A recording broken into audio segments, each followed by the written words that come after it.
the shroud is so important because it answers all the big questions in life. Is there a God? Yes. Who is he? The Christian God. Where did I come from? Where am I going? What is the purpose and meaning of my life? And it also tells me that I'm an eternal being. Christ can conquer death, and he tells us that we're eternal beings. So we must believe him. It would be foolish not to believe him.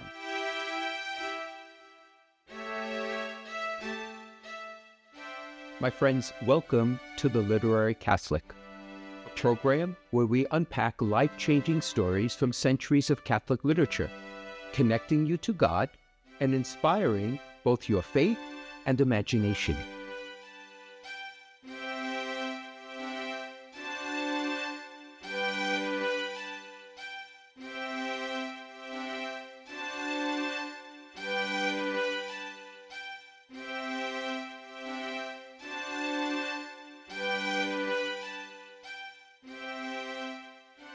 Welcome to The Literary Catholic. I'm Rafael Pi Roman. Today we're going to do something a little different than usual. We're not going to talk about a Catholic author or a classic Catholic novel. Instead, we're going to talk about the Shroud of Turin. Now, what exactly is the Shroud of Turin? How do we explain that long piece of ancient linen that has the image of a man bearing all the marks of the torture and crucifixion suffered by Jesus Christ according to the Gospels? Is it, as one writer put it, the most awesome relic of Jesus Christ in existence? Or is it one of the most ingenious, most unbelievably clever products of the human mind and hand on record? Joining us now to give us a better sense of which of those two options is closer to the truth is Patrick Riley. Mr. Riley is an artist, an expert in painting technique, and a data scientist who fell in love with the Shroud of Turin 25 years ago and has been studying it ever since. Patrick, welcome. It's a pleasure to be here. So, Patrick, first of all, what was it about the Shroud of Turin that made you fall in love with it 25 years ago and that made you spend so much of your time studying it ever since? Well, you mentioned that I'm an artist. I actually started out painting in high school and college and was selling paintings then, and I wanted to be an artist. Fortunately, my father talked me out of it. I went into finance instead, although I've continued to paint throughout my life and have gone back to it. And what I specialized in was the painting techniques of the masters. I was trying to copy Rembrandt's, Titian's, Vermeer's, and so on. And in doing so, I learned a great deal about not only painting techniques, but also art history. And when I first saw a picture of the Shroud 25 years ago, I had sort of heard about it here and there, but I'd never actually seen a picture of it. When I did, I jumped out of my chair. I just couldn't believe what I was looking at. And I knew right away it could not possibly be a painting. And there are reasons for that, one of which is if it were a painting, it would have to be photorealism, a misty, using an airbrush, which only really started to show up in the 1960s. And I also knew, because of my knowledge of art history, that it was probably 150 years ahead of European painting's understanding of human anatomy. Wow. So listen, we'll get into all the history of the Shroud in a moment, but before we talk about that and about what science has really discovered about the Shroud, I want you to talk about the image itself. The image, what is it that we see with the naked eye when we look at the image on the Shroud? And what is it that we see when we look at a photographic negative of the image? Right. The Shroud is, 14 and a half feet long, roughly, and 3.5 feet tall. And it's very complex, very strange. It doesn't look like any other painting you would ever see in a museum. And one of the most prominent features that you notice is maybe 30% of the way up from the bottom and 30% down from the top, all the way running across horizontally for 14 feet or so, are all these scorch marks and patches that have been put into the Shroud. So that's the first thing that jumps out at you. The actual double body image and the portrait of Christ, his face, as well as the back of his head, are quite difficult to discern. They're very, very faint. With the naked eye. With the naked eye. And So if you look at the image, you also see water stains across the top and water stains across the bottom. They believe that the shroud was folded up and stored in an urn that might have gotten some water in it for some time. Again, you have the burn marks. And what you see is a double body image, which is rather strange. But if you think of a body like so and a 14-foot cloth underneath the body and then top of the body, yeah. Right. So we unfold it, and so you see a frontal view and a back view or dorsal view. And if you look at the back view or dorsal view, what you notice right away, the back of the head and top of the head has lots of blood stains on it. And if you go a little further off to the right, you see the shoulders, and the shoulders are particularly wounded, very badly wounded, because Christ would have carried the crossbar or beam for the cross rather than the entire cross. Yeah. The entire cross is too heavy, but the cross beam is maybe 75 to 125 pounds, and that's what he would have had to carry. And he had open wounds from the scourging as well. So you can imagine the scourging, the whipping. Yes. You can imagine the pain of having that rough wood rubbing up against these open wounds. Mm. You also see many stripes or scourging wounds from the whipping, front and back, but back it's particularly bad. And a lot of them are shaped like barbells, and the Roman flagrum matches that perfectly. In fact, that's the whip that they had. Yes, it was a short handle, a short leather, whatever you call straps. Yeah, and at the end is those little bone things. Barbells. Yeah, little round circles. Yeah. There are actually 3 different kinds of torture devices for whipping that were used, but that's probably the most prominent one and easiest to recognize from the wounds. By some calculations, there are 372 of these wounds on the body, which is absolutely incredible. And it's all over. It's not just in the back as we tend to think. It's in the back, it's on the legs, and it goes around on the ankles. Right. And forensic scientists are able to tell how tall the Roman soldiers were. One was maybe a foot taller than the other. Because 2 of them were whipping him. Yes, and they can see where they were standing because of the arc created by the whip. So. Well, now, was that generally known in the medieval times about the kind of whip that the Romans used, and that they would have those 2 little barbells at the end? Would an artist know any of that? I don't think so. An artist would have to know all kinds of things that are just only known until much later. Yeah. A case in point is the arms. On the left-hand side of the shroud is the front view, and you can look at the crossed arms. And anybody who knew European art or how the crucifixion was typically portrayed, the nails would go through the palm of the hands. Right. But if you look at the shroud, you can see that the nail actually went through the wrist, which is what would have been necessary in order to support the weight of the body. If it was through the palm, it would have torn through.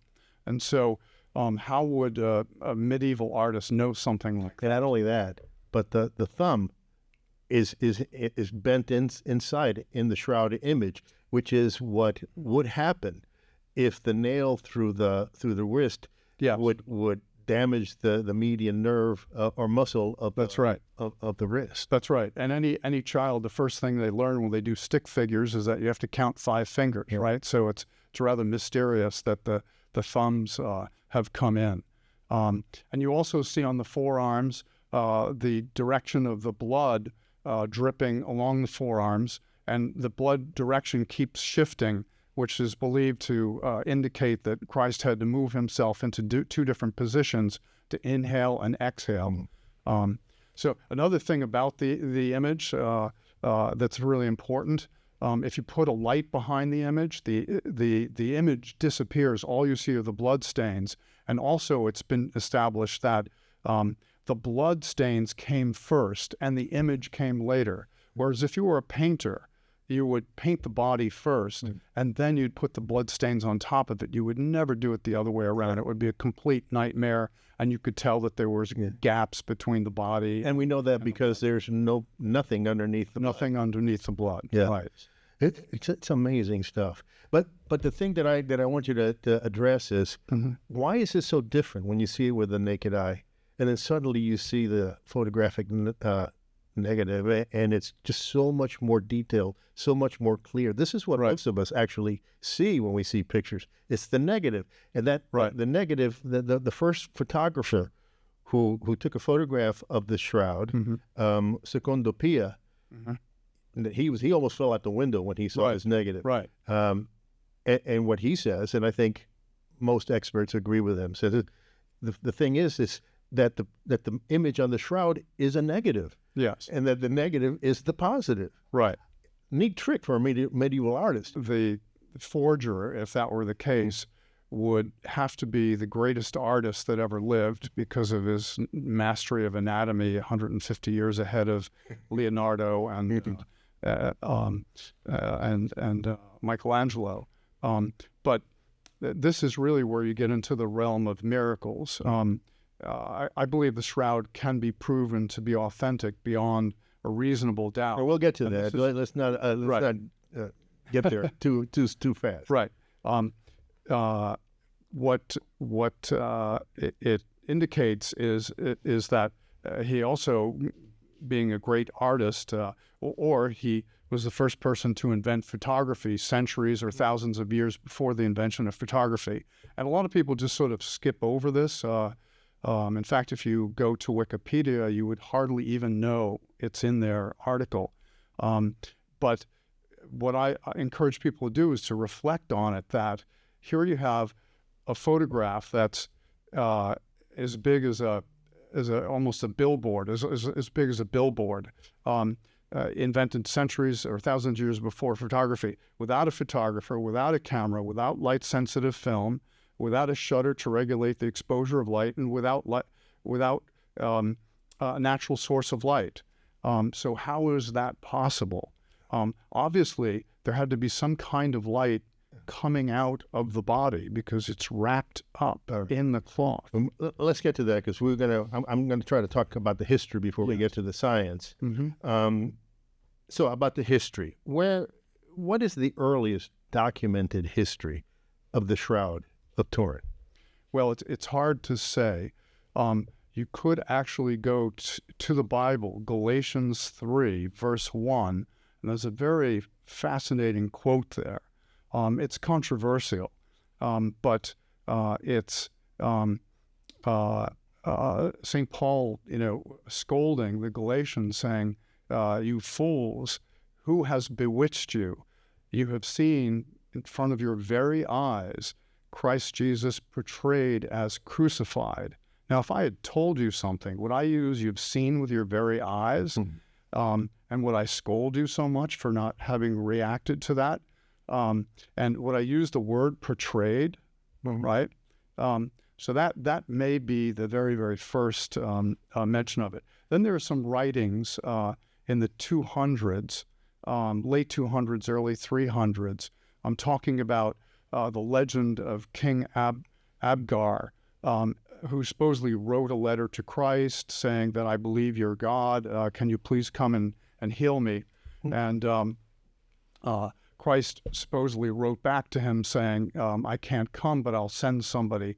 And supposedly Thaddeus went to see King. Yeah, but these are, let's get to those in a second. But when I say documented, I mean where nobody, even the most severe skeptics or deniers of the would say, well, that's obviously documented. It was there at that time. Well, it's kind of a legend, right? Right. That's the legend. Right. So what I'm saying, we'll get to the legends later in a second.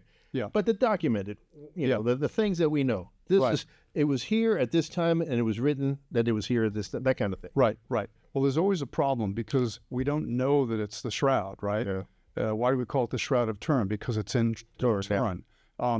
There are mentions of the Mendelian, the image of Christ made not by human hands, the image of Edessa, the image of Constantinople.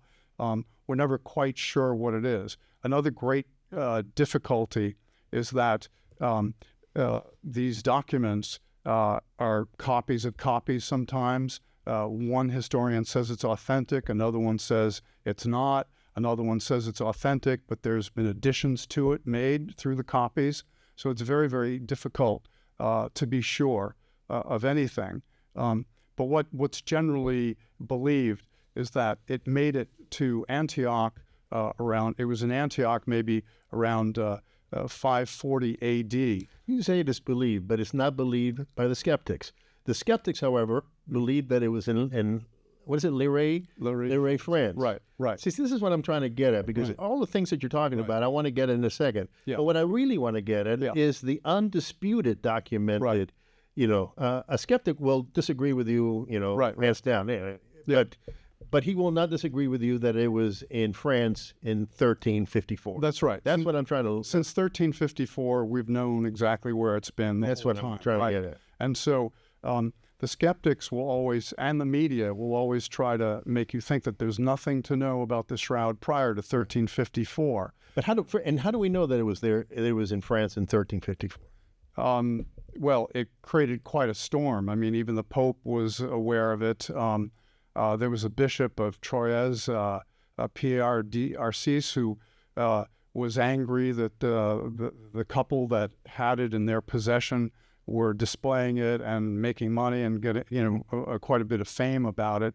And so he started to write a memorandum to the Pope, claiming that it was a forgery and that the artist had come forward. Mm-hmm. We've, subsequently have learned that it couldn't possibly be a painting.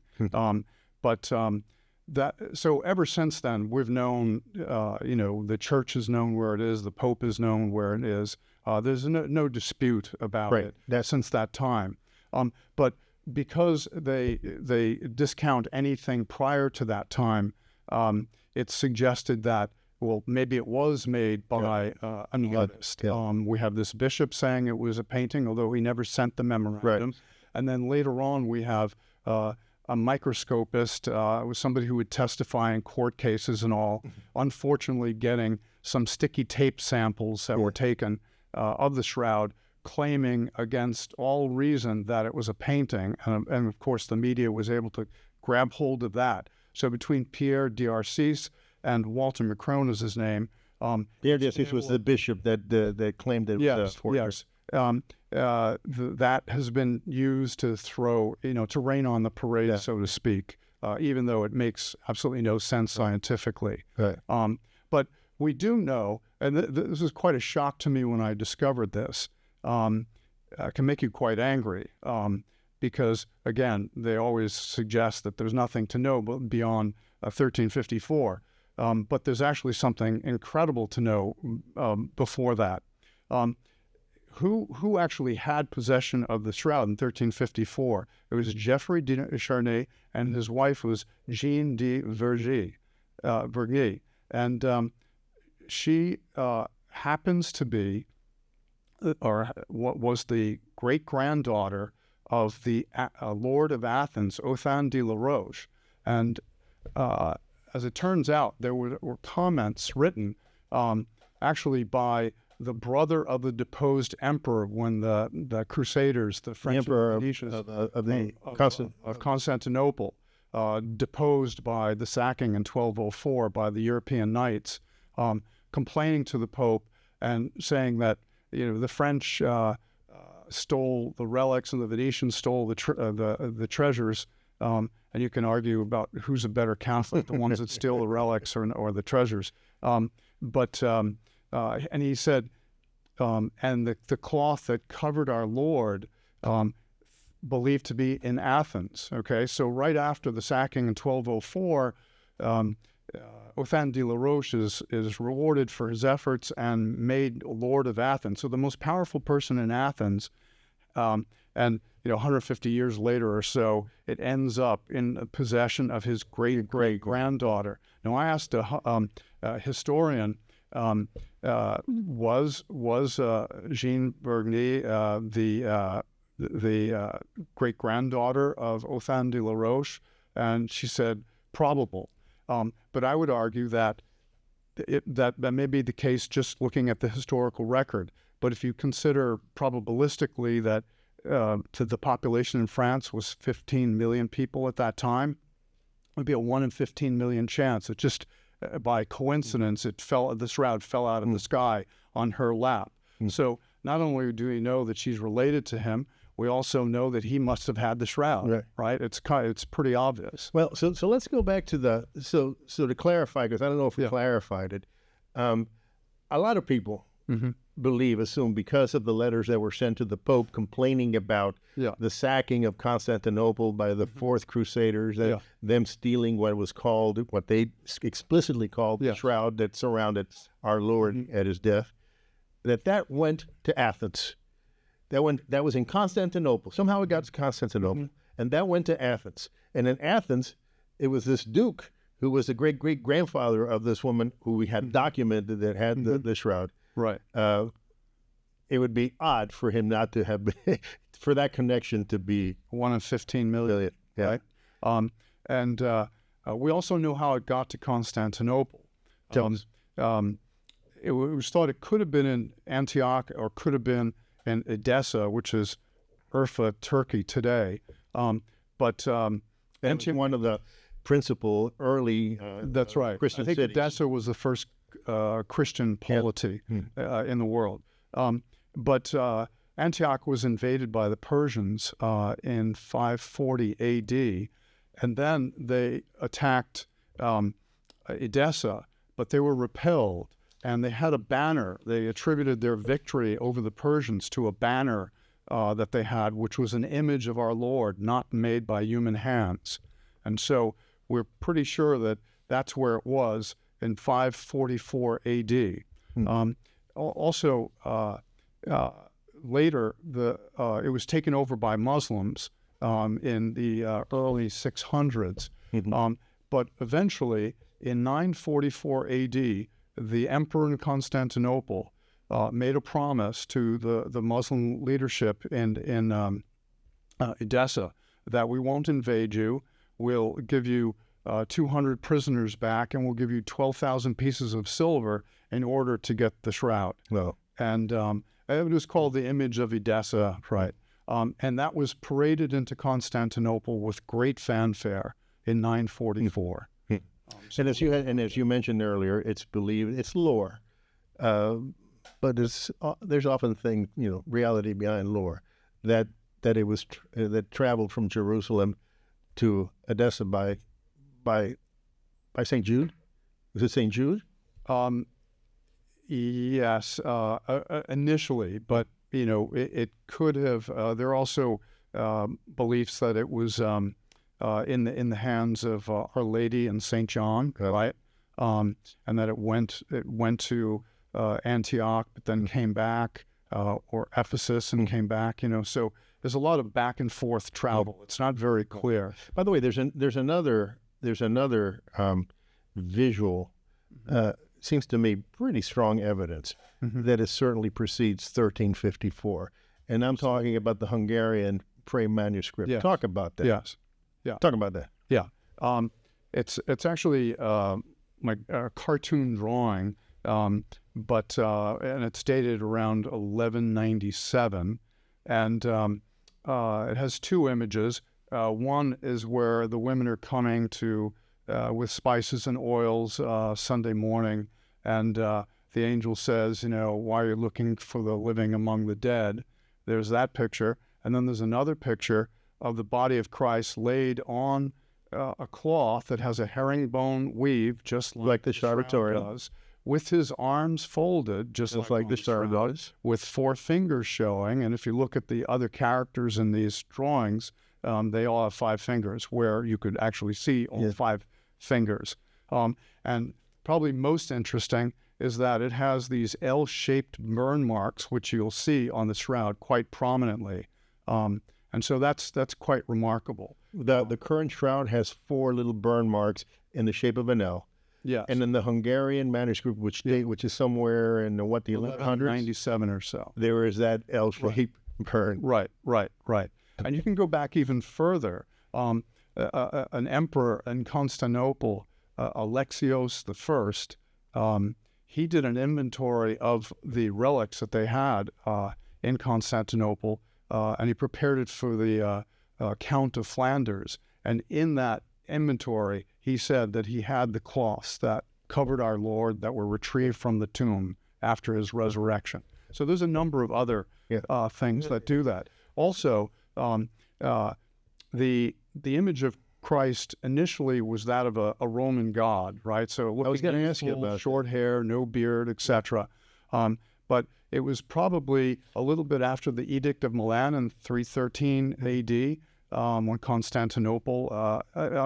Constantine stopped persecuting the Christians, that we start to see our first images of Christ with the beard, long hair, etc.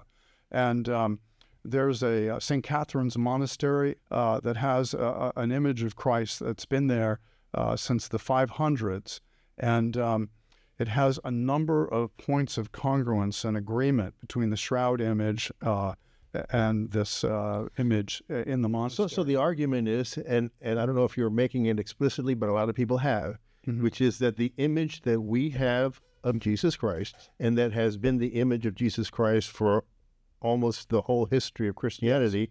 And remember, Christ is never described, is never painted or described in the Gospels.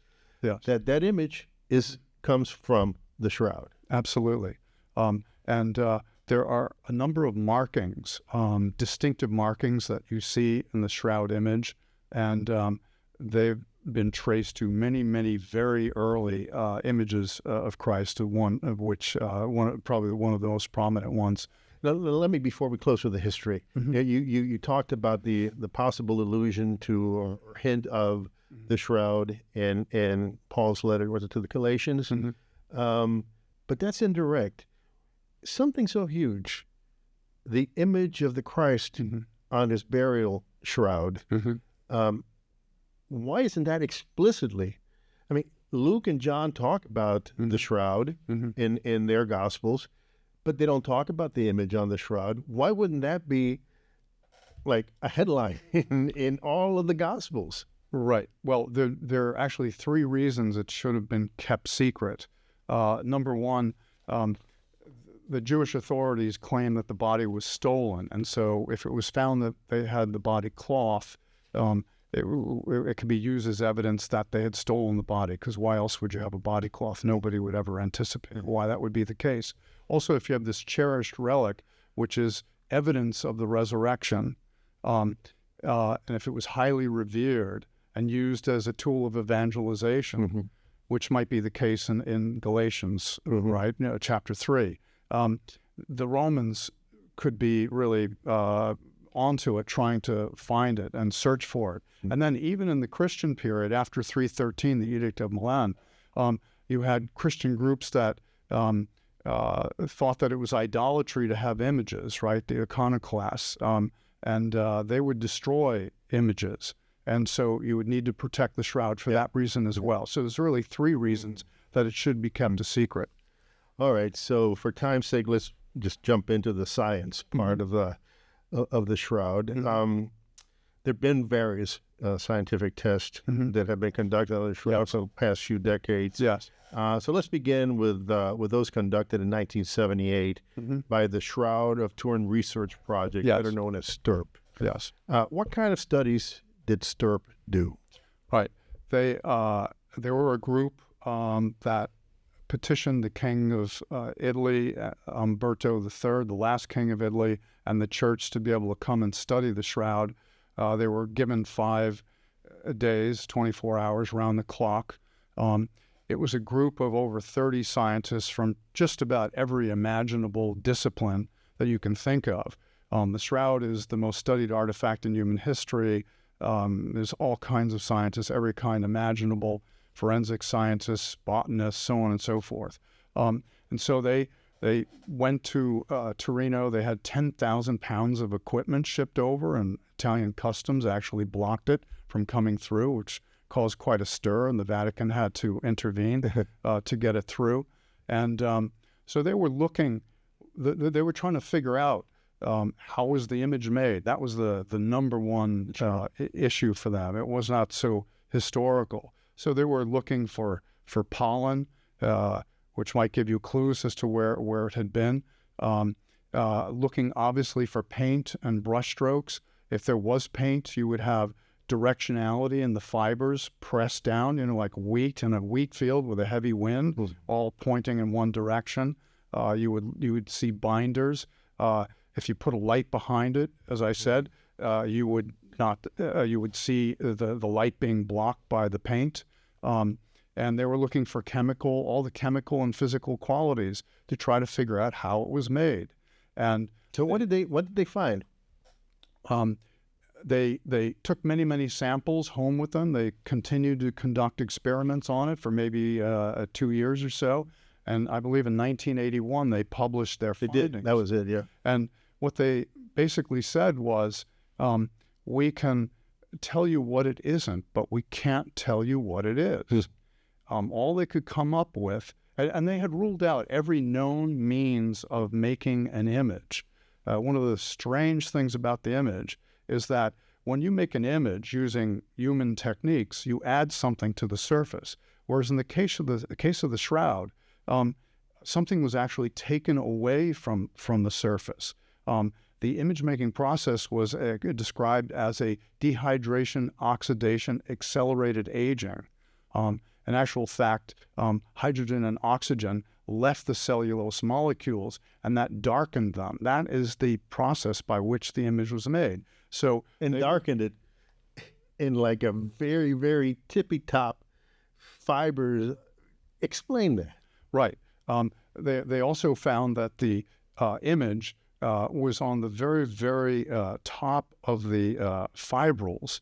In fact, the penetration of the surface of the shroud is the depth of a virus cell, which is about 200 billionths of a meter. Now, what kind of instrument, an artisan's tool or artist's tool could possibly do something like that? So again, all they could come up with is it was made by some unknown form of energy. Now, immediately that pointed in the direction of radiation, right? But it was, they didn't really pursue that at that time. Yeah. And what did they find about the blood? And what did they find about the provenance and age of the cloth? There was no carbon dating done by them, so they couldn't, give a very specific date. But they did come back saying that there was real human blood there. There was bilirubin. There was hemoglobin products, iron. So it was declared by Dr. Adler, who was a blood expert, to be real human blood. Yeah. Also thought to be AB blood type, which is of interest. It's now a little bit more controversial, but AB blood type is very interesting because there's another cloth, the face cloth that's referred to in John 20, that's been in Spain since the late 500s, and that too is considered to be AB blood type. And Eucharistic miracles are also the ones where they can establish something are expected to be AB blood type as well. So the probability of that occurring just by accident is astronomically small. And they didn't do any tests that would give them hints about the age or the provenance of the cloth. They could look at the cloth. They did some mechanical tests, how strong the weave was and how strong the linen was, and it seemed to be very, very ancient to them.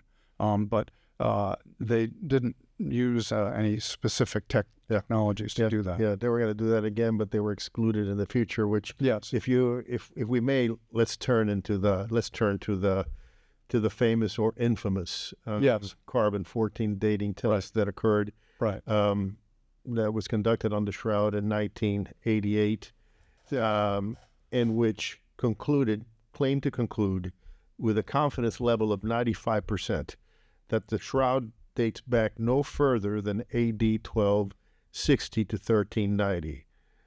What were some of the unusual and perhaps questionable facts and events that surrounded this carbon testing, and to what extent did the testing, is the testing still considered reliable? Right. The carbon dating has caused tremendous problems in the world of shroud studies for decades, but I'm delighted to tell you that it now has been totally discredited. Totally? Because you Google it and it's not discredited. And when you Google it, when you go to AI, it's not discredited. Absolutely. ChatGPT. Well, I'll let your viewers make a choice or decide about that based on the evidence. It actually could be described as a debacle at this point. All kinds of intrigue. First of all, they were supposed to take 7 samples, 7 labs. They narrowed it down to 3. They took their samples from a corner that had been known to be handled regularly when the shroud was displayed. And which the expert said ahead of time, don't use that. Right.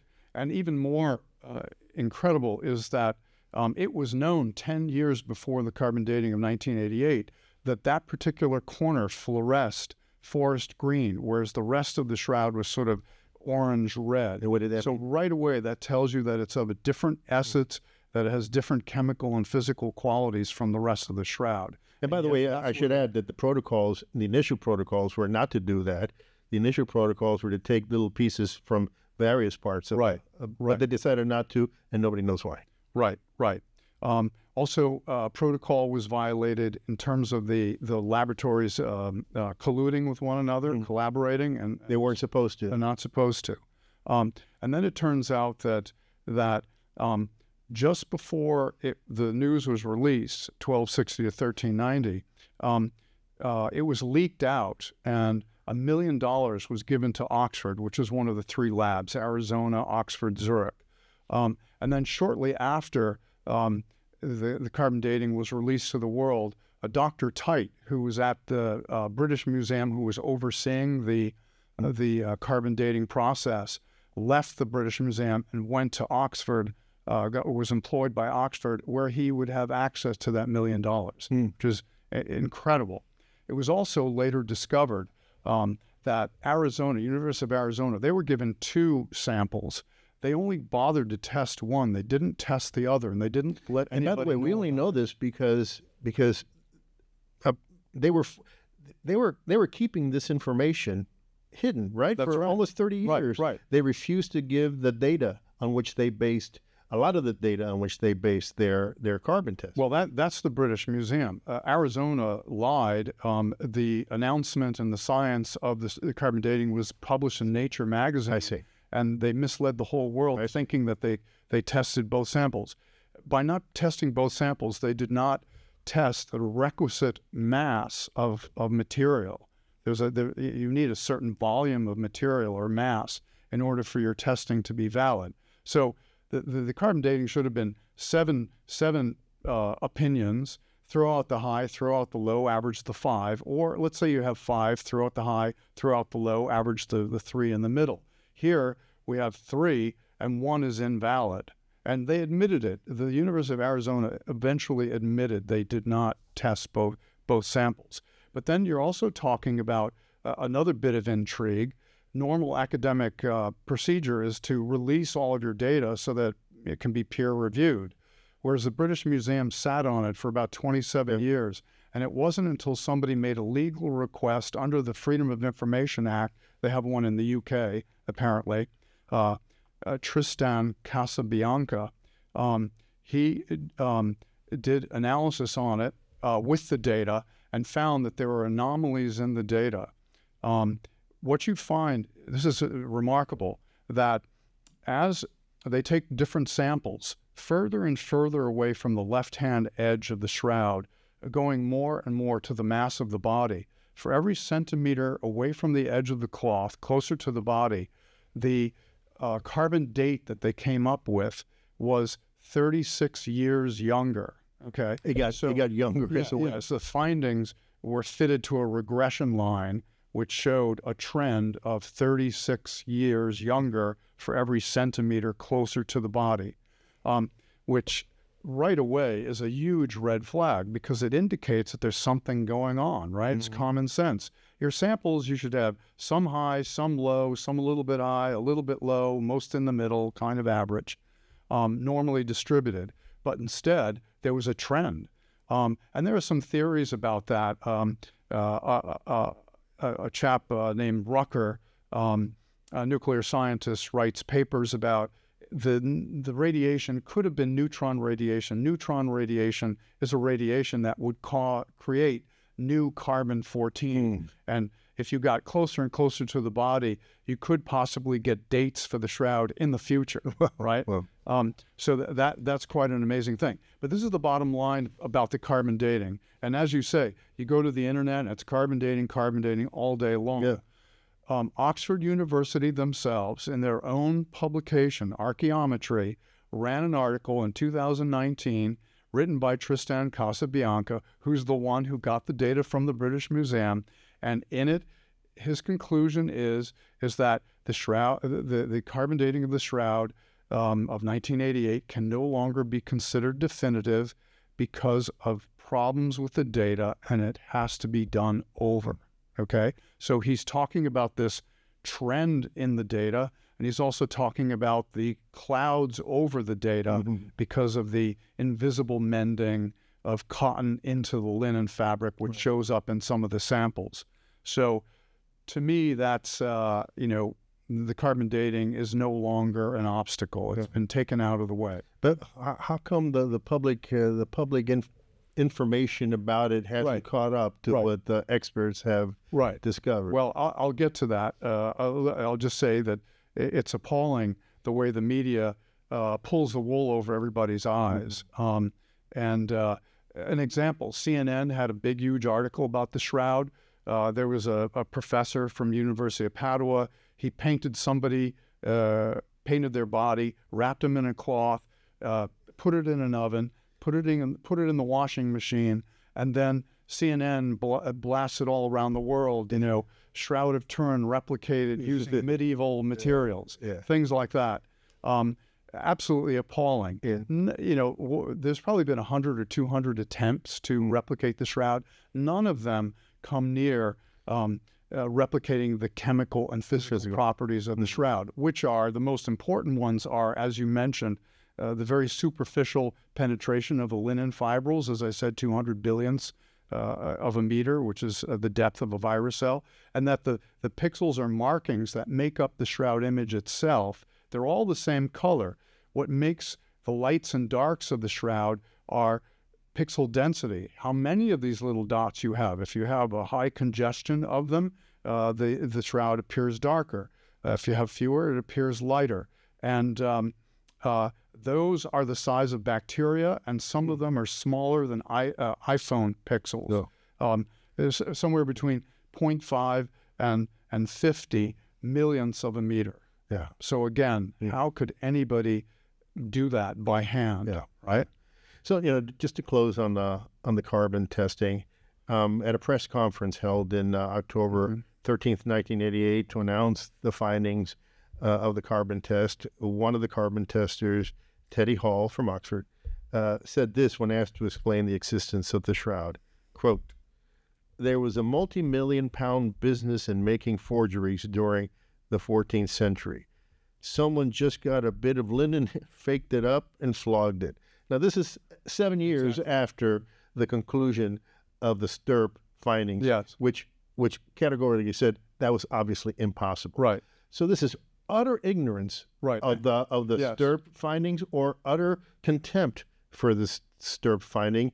In either case, you can say that maybe the testers were venal, or they wanted the $1 million share, or is it something more profound, more fundamental, which is that they just came in with the idea that excluded right at the get-go, excluded the possibility that the image could have been done by any supernatural means, and therefore they did all these weird things, consciously or unconsciously, probably unconsciously, so that their results would match their prejudices. Yes. Is that the likely thing, or is that unfair? Well, in the academic community, particularly scientists, they are very reluctant to suggest or entertain or allow anybody to get away with suggesting that there might be something supernatural. Even one of the most prominent shroud scientists, who was not a believer because of the carbon dating, but he might have come back to it just before he died in 2005. He said something which shows the skepticism of scientists, but it also shows how foolish they can be. He said that, well, if it was shown that the shroud image was made by some radiation, that doesn't rule out a natural process like the sun. Well, I ask you, how could a double body image with a very well-defined portrait of our Lord with great granularity and detail be modeled, shaped by the sun? You take the cloth out on a picnic table and call out to the sun to make a portrait and a double body image. I mean, so it's kind of a ridiculous statement to make. So they do embarrass themselves in how far they go. And they hurt their academic credibility because there's a famous photograph of the three of them writing it on the board, and they put an exclamation mark at the back of it saying, "Ha, see, we told you, you flat earth people," which I think Professor Hall from Oxford had said, that people believe in the shroud are a member of the Flat Earth Society. So listen, the Catholic Church immediately accepted the findings of the carbon testing, and to this day, before that and since, they don't consider the shroud a relic. They say it's an icon that worthy of reverence, but they do not label it a relic. Why is that, and may that change soon, do you think? Well, okay, I think they felt a bit burned or embarrassed by the carbon dating experience. Also, there's something that is in the Bible. Blessed are those who believe yet have not seen, right? So, in fact, I had a young man come up to me and ask me, with the shroud and the proof of the resurrection, what happens to faith? You don't have to have faith anymore. So that's a sort of an interesting philosophical question. But then there's that other statement about, for some, no evidence is necessary, and for others, no evidence is ever enough. And we're going to conclude with questions relating to that. But let's get back to the scientific testing. What tests have been done since the carbon 1988 test? What tests have been done on the shroud, and what insights have the results of those tests garnered? Right. Well, the shroud world went quiet after 1988 with the carbon dating, but people just couldn't comprehend how the shroud could not be authentic because of all the other evidence. It wasn't until early 2000s, Sue Benford and Joe Marino noticed what they believed was invisible mending, a change in the weave pattern, and they wrote a paper talking about the possibility of invisible mending in that area of the shroud that we know was heavily handled. And Ray Rogers, who had dropped the shroud after the carbon dating, was a skeptic. He had been a member of STURP. Yes, a chemist from the Los Alamos labs. He called up Barry Schwartz, who created Shroud.com, and said, "Barry, why are you letting these people put these papers in here? They're not proper scientists." And Barry said, "Well, they did a very proper job. It was very professional, etc. So I put it in." And Ray Rogers said, "I'll call you back in 45 minutes or so and prove them wrong." And he had some samples in his possession. And so he calls back in a short period of time and effectively says, "Son of a gun, they're right.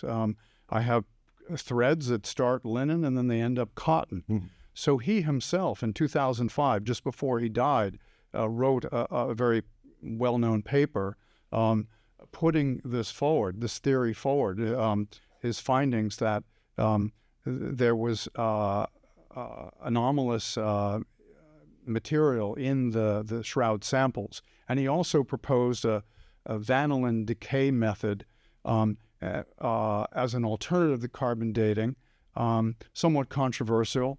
that dated it, the shroud, to about 2,000 years old. So that was the beginning of the green shoots coming back and people getting back on the bandwagon. And then about 2010 or so, a paper proved or came up with evidence that Arizona didn't test one of their samples. Yeah, that's and then they mentioned. and then they admitted to it. Yeah. So that was about 2010. But really, where things really took off was about 2010 to 2015. A team at the nuclear labs in Italy, the National Nuclear Labs in Italy, a team headed by Paolo De Lazzaro, where they spent 5 years trying to see if radiation could make the shroud image.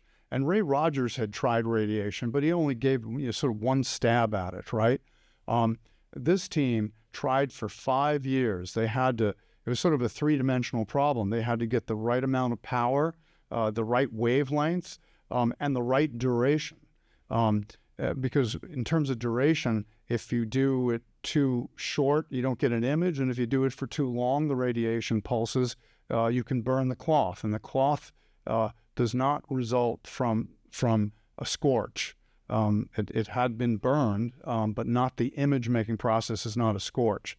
And so they finally came out and said that we have been able to come very, very close with the virus cell depth of penetration, 200 billionths of a meter, the bacteria-sized, iPhone-sized, pixel-sized markings, using a very interesting radiation called vacuum ultraviolet laser radiation pulses. Vacuum ultraviolet radiation is important because it dissipates very quickly. After about 3 meters, 3 centimeters or 3 inches or so, in that range, it dissipates entirely. It's absorbed by air molecules. And what we find with the shroud, if you look at the shroud image, there are sort of rings around the eyes, white rings around the eyes. And that's because the eyes are set back into the skull. And so the radiation emanating from the eye sockets would have to travel a greater distance to get to the shroud cloth.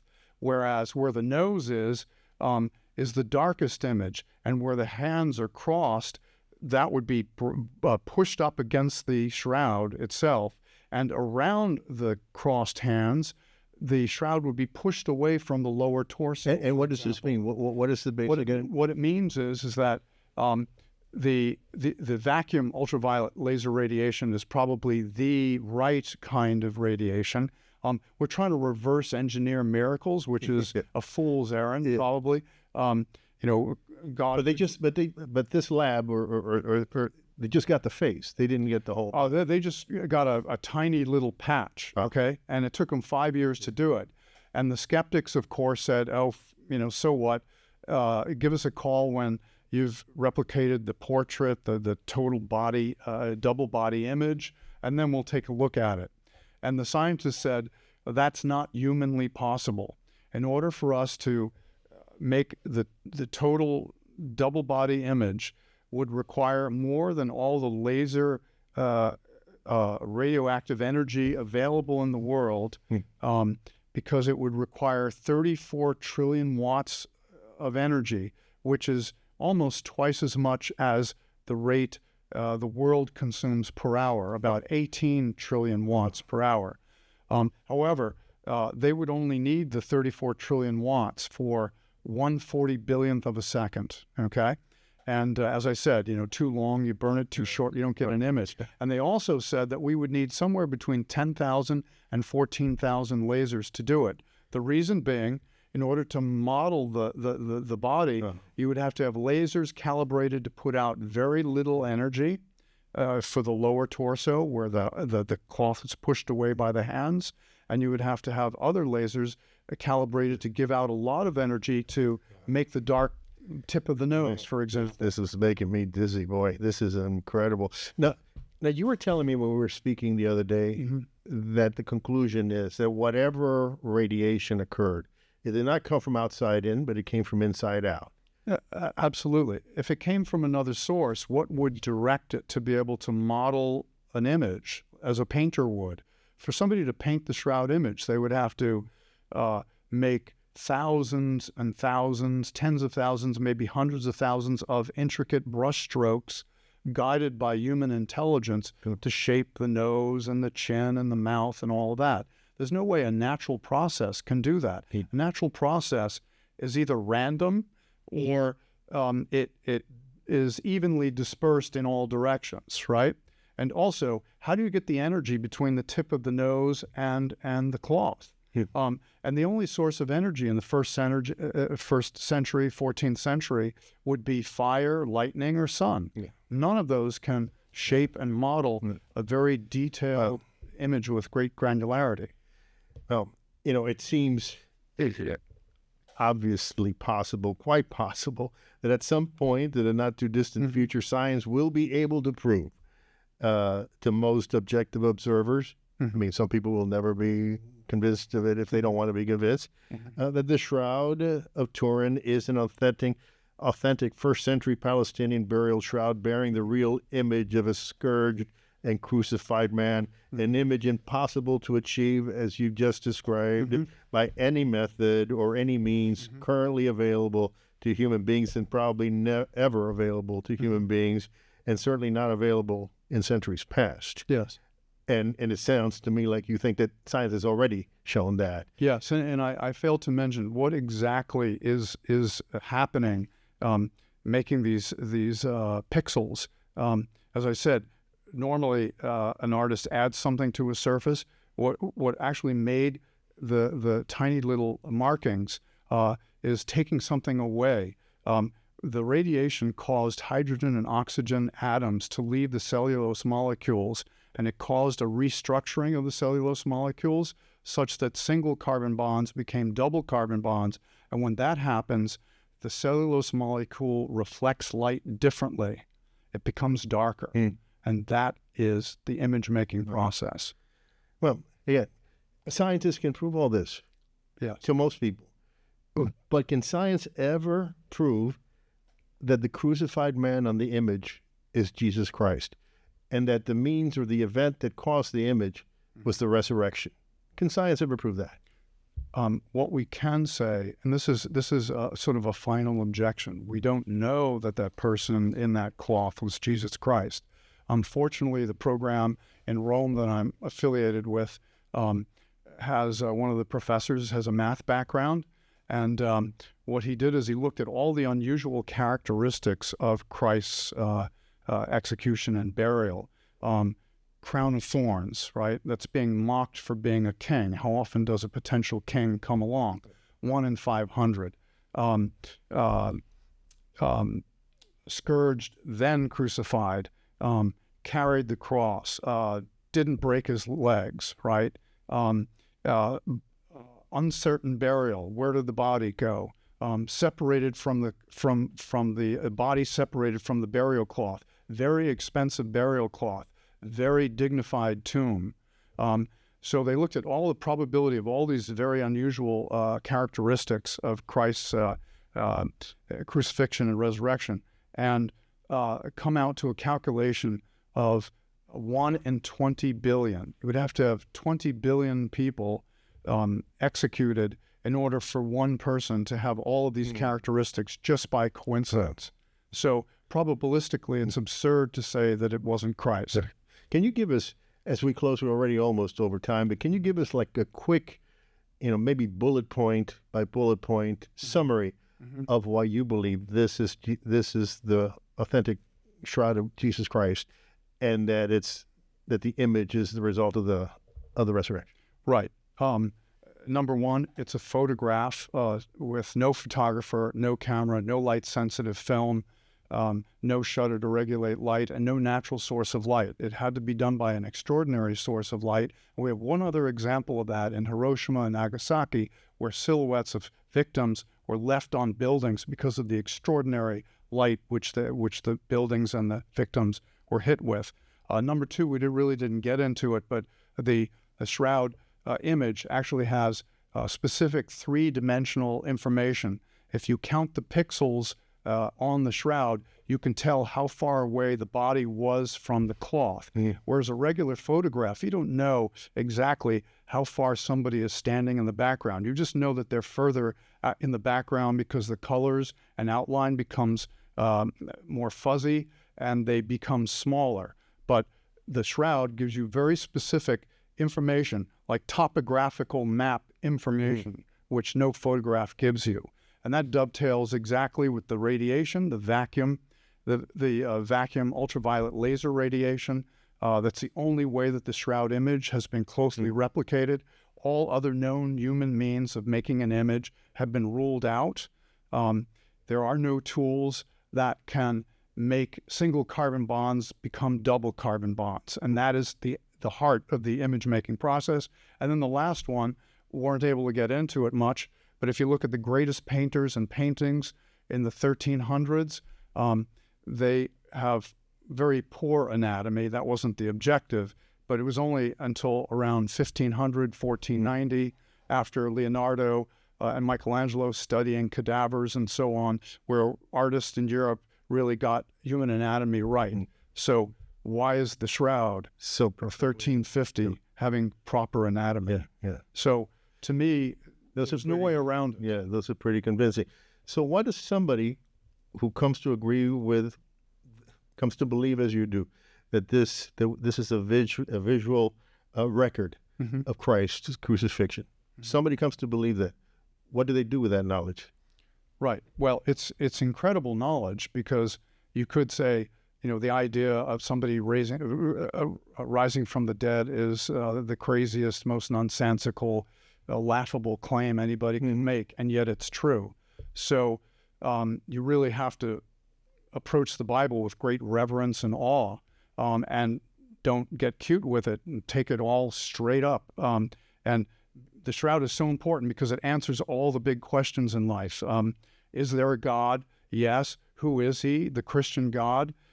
Where did I come from? Where am I going? What is the purpose and meaning of my life? And it also tells me that I'm an eternal being. Christ can conquer death, and he tells us that we're eternal beings. So we must believe him. It would be foolish not to believe him. So that's an incredible realization, that I'm an eternal being who's been invited to share all of eternity in paradise with God. It's as if Christ had walked in and had allowed us to touch his wounds. That's right. That's a bunch of doubting Thomas. Right. So can see. Right. So I say, do whatever he tells you. That's the one thing to take from all of this. Is do whatever he tells you. And what would happen? What kind of impact do you think it would have on the world if billions would come to believe that we have visual proofs that Christ rose from the dead? I can't imagine, and that might be why people are afraid to shout it from the rooftops and ring all the bells in all the churches all over the earth, right? I think, though, we might be approaching that moment, because a lot of people are starting to wake up to it. I couldn't believe I was watching Joe Rogan. I don't watch Joe Rogan. I have nothing, against him or in favor of him. I don't know anything about him, really, other than that he has 40 million viewers. And he was interviewing Mel Gibson, and he was absolutely floored by the shroud. Yeah. And now I just read somewhere that he's going to church all of a sudden. Wow. And Mel Gibson's making a movie about the resurrection, and I'm pretty sure that the shroud will be featured prominently in that. So we can only hope what's going to happen, but it could be a new renaissance for the human race. Well, let me close with with a prosaic kind of question. If somebody wants to dig deeper into the shroud, what's a good place to go to begin? Well, there are a lot of great videos on YouTube. I would go to Father Andrew Dalton, Pints with Aquinas. He's probably the most prominent shroud expert in the world now that Barry Schwartz has died, who created Shroud.com. And in terms of readings, John Jackson, the Turin Shroud is great. And then anything by Fanti, F-A-N-T-I, would be good.